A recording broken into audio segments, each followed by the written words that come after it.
let's get it started with your Chairman, President, and CEO, Jon Moeller.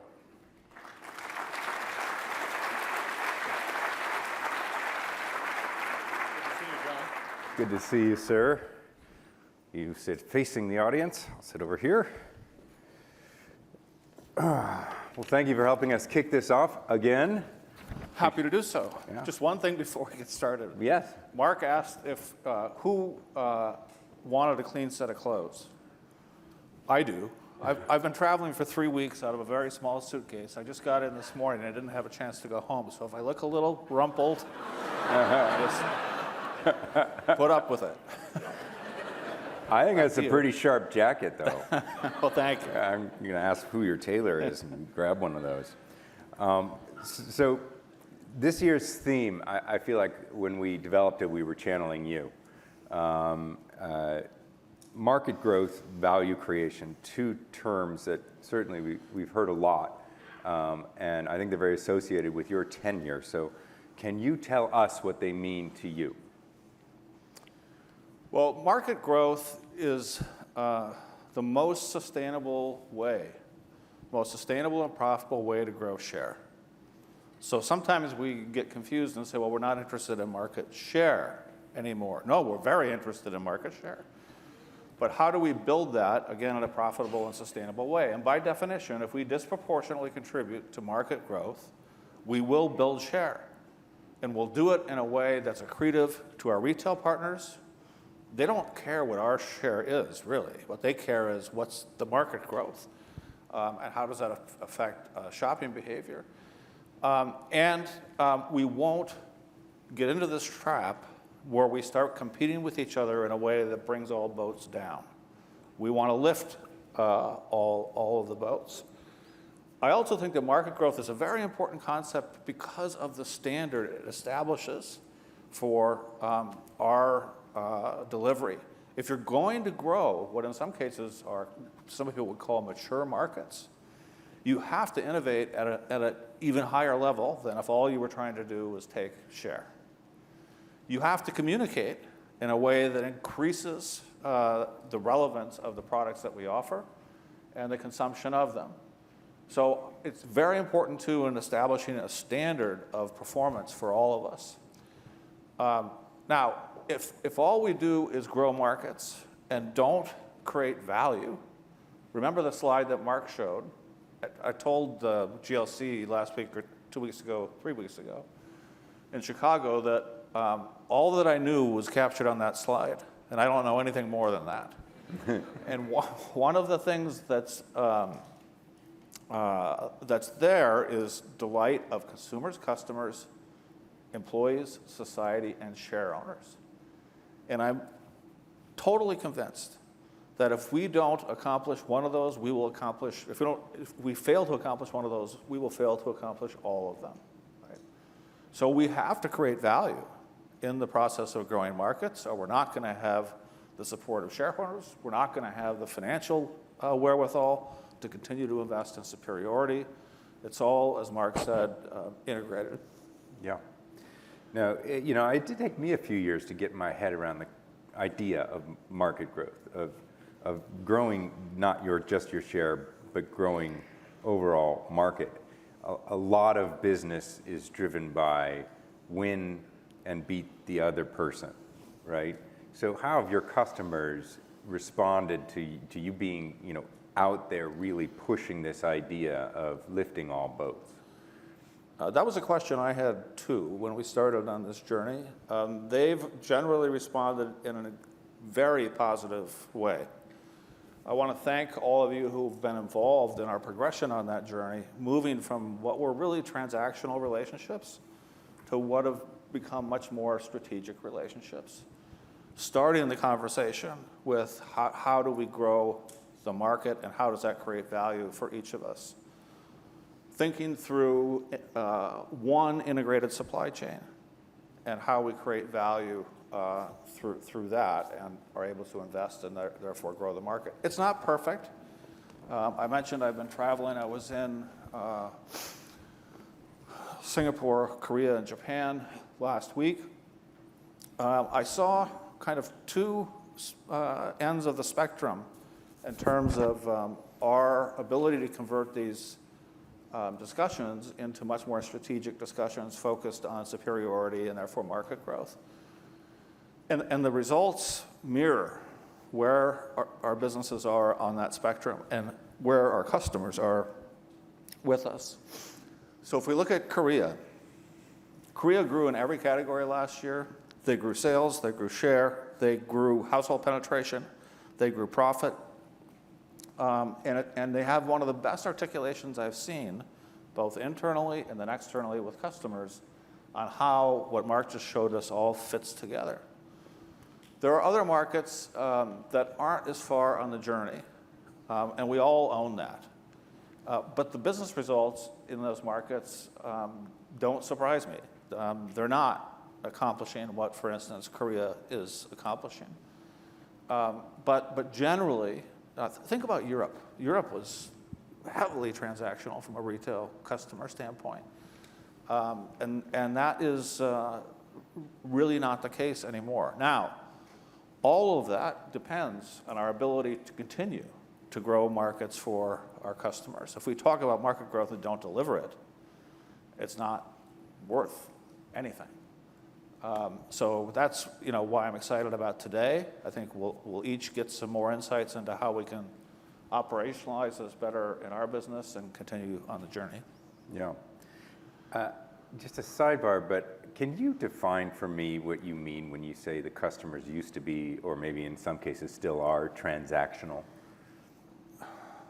They were single unit item merchants, right? And they were less willing to have a conversation about the total value chain, how we grew the pie.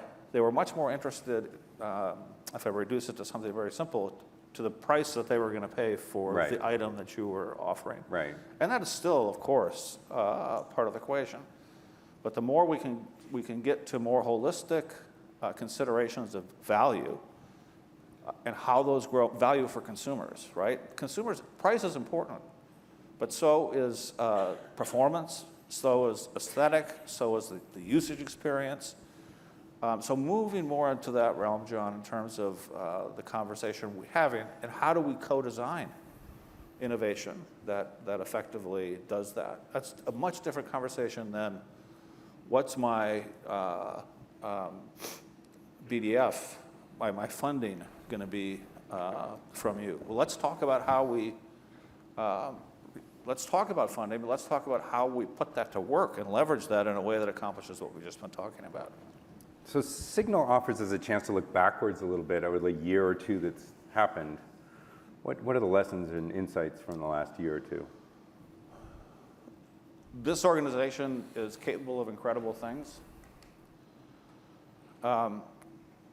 If we go back just a little bit further than that, but it's certainly been true in the last 2 years, top line on an annual basis, +5, +6, +6, +7, +7, and if we deliver against our guidance, somewhere between +3 and +5 in the year that we just completed.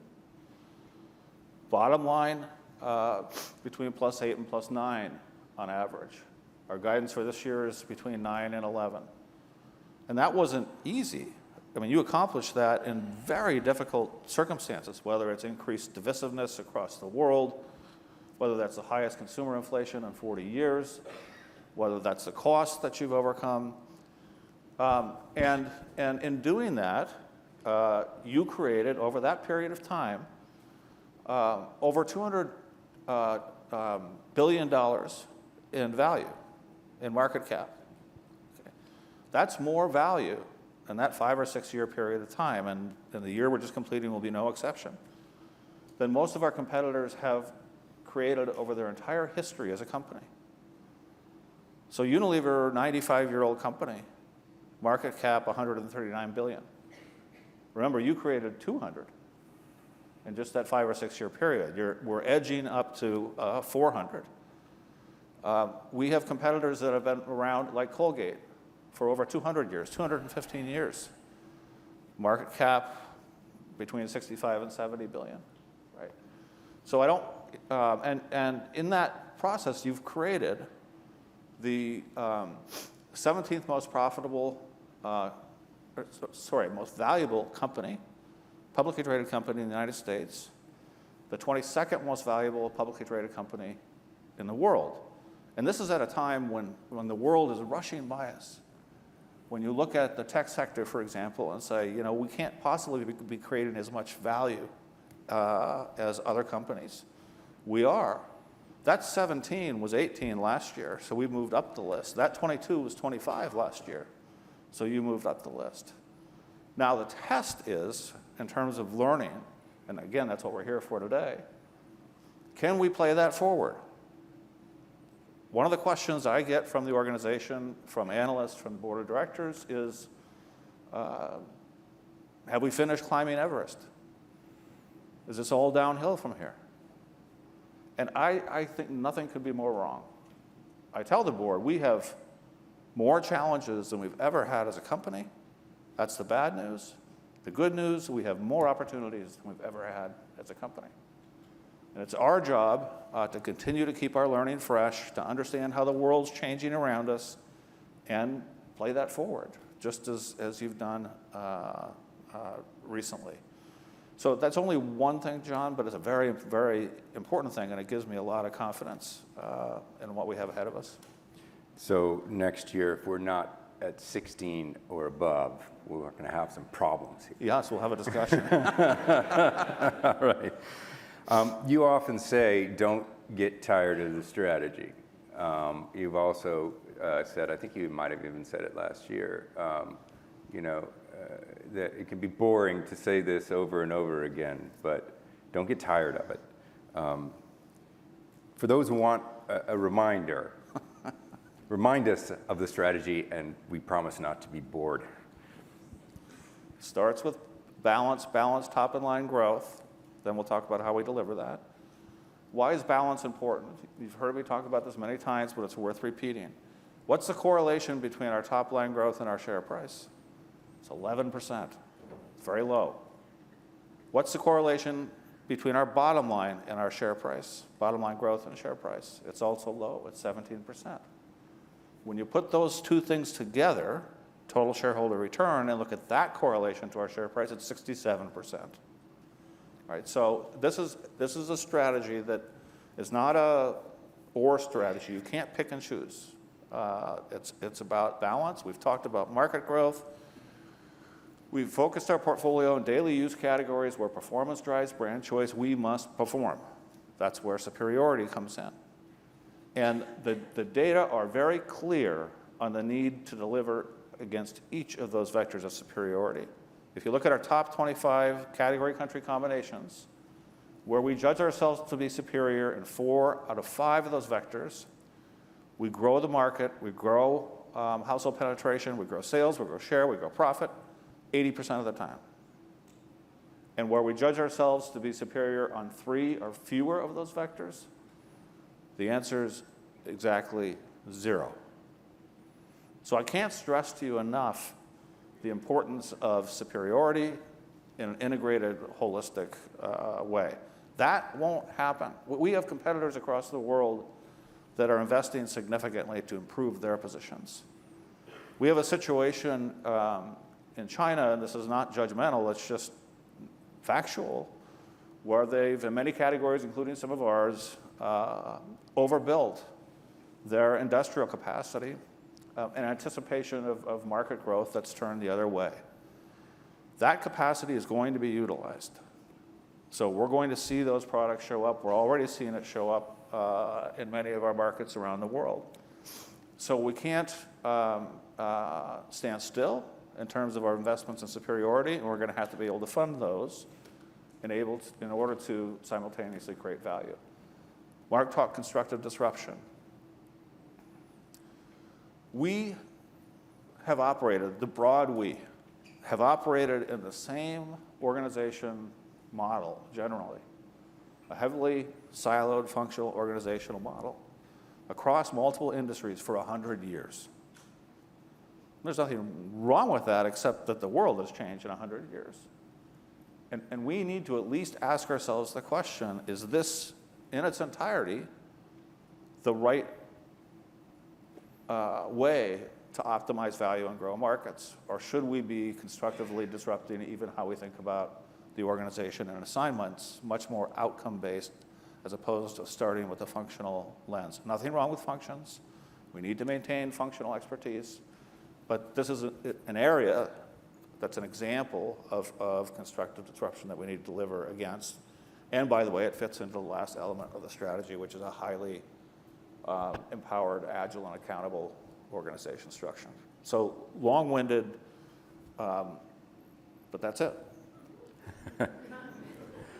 I want to ask you about a topic that honestly we could have spent the entire day talking about, although I think that might have been a bit of overkill, which is artificial intelligence. I asked you last year about it. There's been a lot of development since. We're going to see any number of innovators and others on the stage who have actually focused on outcomes and found use cases for AI. But has your point of view about artificial intelligence changed in the last year, and how do you think about applying it to the business? So the starting point hasn't changed. At some level, I don't care. There are things I care deeply about, and I ask you to do the same. We've already talked about those. That's consumer delight, customer delight, employee delight, all contributed in a societally responsible way that creates value for shareholders. Now, so that's what I care passionately about. And where we have digital tools, including AI, that help us accomplish that in a better, more profound way, in a more efficient way, in a more cost-effective way, we need to embrace that and be looking to reapply. But what drives me crazy is when I go into a meeting and people start talking to me about the use of AI as though it's an outcome. It's not an outcome. It's a tool, and it can be a very effective tool that, again, we should develop more knowledge about in terms of what the good use cases are and what the not so good use cases are. I think that there's a ton. When I talked earlier, it might have gotten past you, but about there being more opportunities in front of us than ever before as a company, this is one of them. I've seen some very exciting things in our innovation labs, where we're taking molecular discovery and understanding increasingly off the lab bench and into this modeling world. And the amount of discovery, the speed of discovery, and the breadth of discovery just kind of blow your mind. In the communication space, we have more data on advertising and concept development and its connection to outcomes than almost any, well, certainly than any consumer product company on earth. So we should have a competitive advantage in terms of training AI models that allow us to develop co-pilots that assist us in evaluating in a very early stage the effectiveness of potential concepts or advertising. I just got a note last week. I've been pushing product supply for many reasons on where can we use technology, and by the way, it's not always AI, but where can we use technology to move, in some cases, as part of supply chain 3.0, to dark operations, especially for the night shift. If we could develop the methodology to give us, exception-based signals, if we had material that was coming in the back door that didn't meet our quality specs, or there were, changes in the electrical amplitude that was going through our equipment, that we knew in the past were the kind of conditions that led to potential failures, we could send an alert to somebody who was spending time with their family at home or doing what they enjoyed doing and tell them, now we need you. You need to get in. But that's the exception.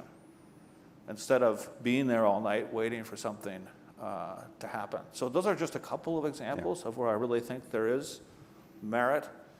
But again, we need to use it intelligently. You mentioned supply chain, and I think that Signal has gotten religion about supply chain over the last 5 or 6 years, and you make a practice of visiting suppliers, your customers. You do store checks. You were just on the road for 3 weeks. Can you offer an example of what you might have learned doing that recently? Thanks for asking that question. It's the perfect segue between the former question and this question. I warn people all the time, and those who work closely with me get tired of this, but I fundamentally, while I do believe that digital tools can help us, I don't believe that fundamental answers lie in the machine. I believe that they lie in human hearts and minds. And we can't lose sight of that. We can't turn inwards into the box. It has to be, I mentioned Copilot, it has to be a complement to our fundamental consumer understanding. And that's true with our suppliers and customers as well. So last week, I was with a consumer in his very small apartment home in Seoul, Korea. He was 34 years old. He was living by himself. And we got talking about grooming. And I've already told Gary this story, so I'm not speaking out of turn here. But it was fascinating to me because he used both a wet shaver and he used a dry shaver. His dry shaver was Panasonic, his wet shaver was Dorco. I asked him why. He was a loyal Dorco consumer. I asked him why, and he said, well, this was the razor that they gave me when I entered my compulsory military service, and I've never seen a reason to switch. So I asked him, I said, are you aware of the new razor from Gillette Labs? He said, yes, he was aware. I asked him how he became aware. We went into that for a little bit. And I said, what do you know about the product? What sticks in your mind? And he said, well, that's the razor with the pivoting head. I said, yeah. He didn't seem to know about the exfoliation strip. But all of a sudden, he held his arm up in the air, he pulled his sleeve down, and he went like this, and he said, my wrist works pretty well.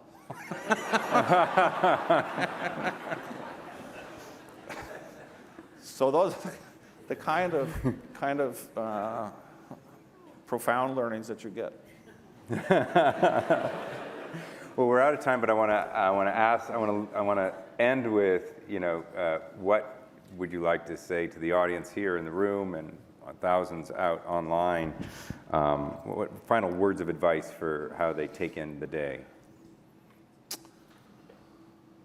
First of all, thank you for, as Mark said, thank you for taking the time to invest in this learning. I think it'll be exciting. Hopefully there will be stimulus within it. I said this last year, and I think you did a very good job of it, but I'll say it again. This day is not designed to provide direction. It's designed to provide thought. Right? So some of the mistakes I see us making sometimes is saying, well, Joe said this, so it must be true. Well, I'm not criticizing Joe, but he runs a very different business than you do. And I want discerning thought. Look for the positives, look for the reapplication. Don't blindly, as Mark said, this is about work. Right? I want you to work and really actively and deliberately think about this, but be excited about the potential that surrounds us, going back to there being more opportunities than ever. And let's play forward the success that you've achieved over the recent period, and let's just keep going. Oh, well, Jon Moeller, thank you very much for helping us kick off Signal. Thank you, John. All right. Good to see you as always. Good to see you.